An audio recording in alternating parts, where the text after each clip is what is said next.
Merci, Madame la ministre. Et je vous encourage à consacrer plus de temps à des réunions dans un contexte comme celui d'aujourd'hui avec les sénateurs. Monsieur le ministre Champagne, vous avez rencontré des PDG d'épiceries. Qu'en est-il ressorti et pourrait-il avoir une réglementation des prix pour un panier de denrées alimentaires de base? Et qu'en est-il de la conversion d'édifices à bureaux en logements?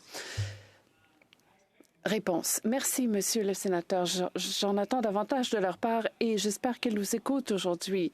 Lorsque je les ai convoqués à Ottawa, je crois que ça a été un moment historique parce que je crois que c'était la première fois que les 5 plus grands épiciers, Sobeys, Loblaws, Metro, Walmart et Costco, ont été réunis. Et à l'époque, et j'espère que vous serez d'accord, Monsieur le sénateur, j'ai exprimé les frustrations ressenties par les Canadiens qui font leur épicerie chaque semaine. Je leur ai dit que nous en attendions davantage de leur part.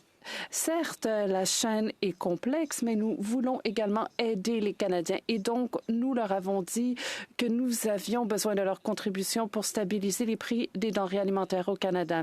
Nous attendons à ce qu'ils adoptent des mesures pour les Canadiens. Certains l'ont fait. Et nous avons dit que l'un des piliers de notre action, c'était le Code de conduite des épiciers qui est en cours d'élaboration depuis 2 ans et qui contient parmi les mesures une plus grande transparence.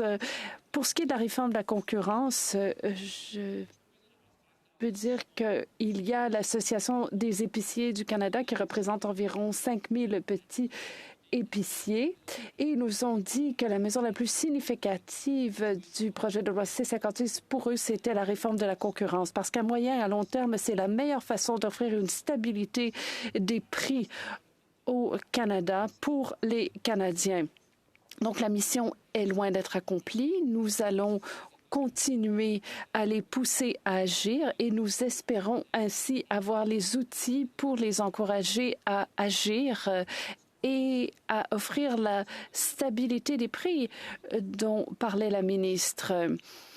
Nous devons faire quelque chose pour aider les Canadiens. Et nous avons vu dans les journaux aussi qu'il y a eu des conversations avec les épiciers étrangers pour voir s'ils pouvaient se lancer sur le marché canadien afin qu'on n'ait plus de concurrence et qu'on voit l'effet désiré sur les prix.